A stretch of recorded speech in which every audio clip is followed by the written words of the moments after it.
Have you ever wondered how to cheat an election? It's kind of a weird question, but roll with me on this. There's actually a lot of illegal ways to cheat an election. You could have your organized crime syndicate take over local politics and encourage people to vote early and vote often. You could jam the local Democratic primary hotline so that people can't get to the polls. Or you can just hack the voting machine to pick your party regardless of what people vote for. At its core, cheating an election means someone is deciding the result before the ballots are even cast. The thing is, politicians have been doing this for years. They just weren't technically breaking the law. This is a legal strategy called constitutional hardball, which consists of political practices that are within the bounds of existing constitution, but are nonetheless in some tension with existing pre-constitutional understandings. In other words, politicians are using the letter of the law to subvert the law's original intent. This is something that, according to the Georgetown professor who coined the term, has started to happen more now than ever before in American history. So, how can you use the letter of the law to cheat an election? The answer lies in the power of redistricting. I'm your host, Annie Klingenberg, and this is The Bully Pulpit.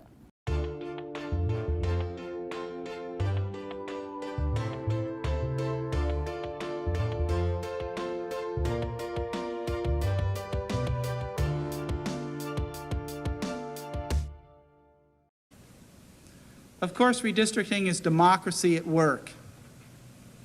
Redistricting is like an election in reverse. It's a great event. Usually the voters get to pick the politicians. In redistricting, the politicians get to pick the voters. Congress is required to redraw voting districts every 10 years in accordance with the U.S. Census. These districts will determine who is represented by each state legislator and also who is represented by each member in the U.S. House of Representatives. The power is vested in state legislators, and as a result, the party in power controls how the lines are drawn. Like Thomas Hoffeller just said, quote, "Instead of voters choosing representatives, representatives choose voters." It's a great event. The problem is, there's an obvious conflict of interest here.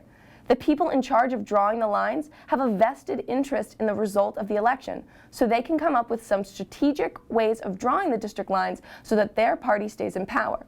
The two major strategies they use are called packing and cracking. Packing occurs when a district is drawn to include as many voters for the opposing party as possible. Now, this may seem counterintuitive. Why would a particular party want a district packed full of opposition voters? Look at the old Pittsburgh district, District 14, which was packed with Democrats. The advantage of this packing lies in cutting those Democratic voters out of the surrounding districts, which will now all reliably vote Republican. Cracking is just the opposite of packing. It employs the strategy of breaking up opposition voters among multiple districts where they will be outnumbered by party supporters.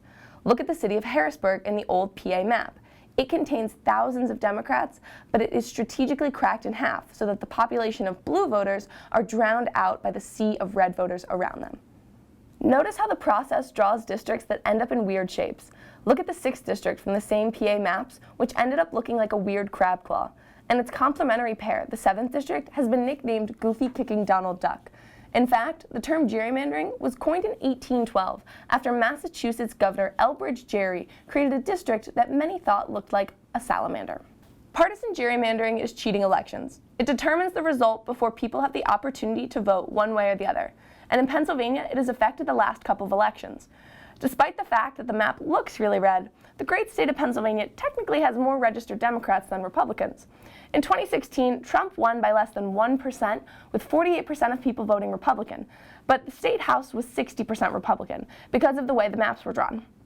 Whether you're a Republican or a Democrat, you should care about the districts not being representative of the population because both parties are doing it.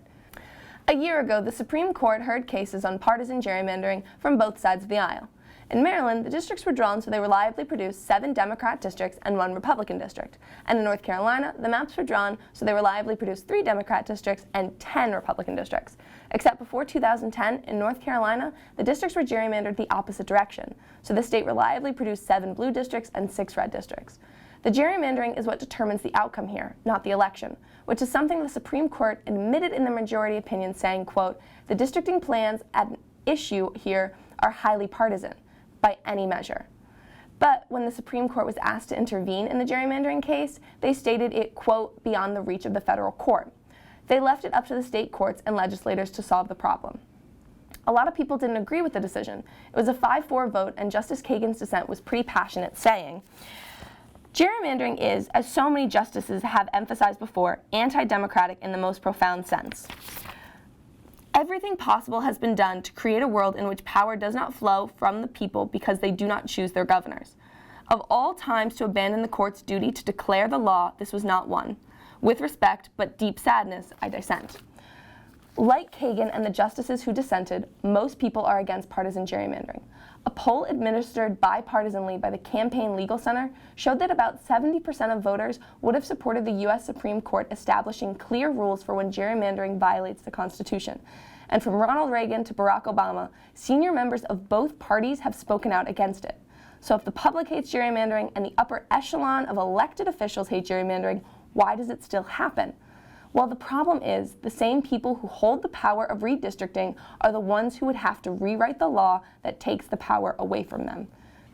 We are very lucky that our state court has intervened on the highly partisan maps.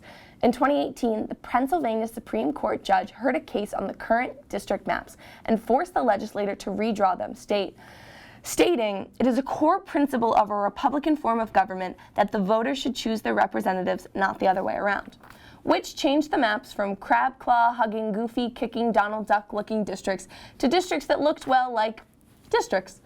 But this just treats the symptoms and not the actual problem, that we give the politicians the power to draw their own district lines in the first place, which brings us to Fair Districts PA. It's a nonpartisan citizens group currently working to push bills through the Pennsylvania House and Senate that would create a diverse commission of 4 Republicans, 4 Democrats, and 3 third-party or unaffiliated voters to draw the district maps. There are currently 2 bills that are working their way through the PA House and Senate to permanently fix this problem. House Bill 22 would amend the PA Constitution to create an independent commission for both congressional and legislative redistricting, and House Bill 23 creates an independent commission just for congressional redistricting.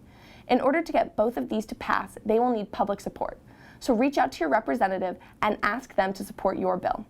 Most importantly, make sure to vote for the issues you believe in, because voting is like an election, only it's not in reverse. And that's what I call a great event.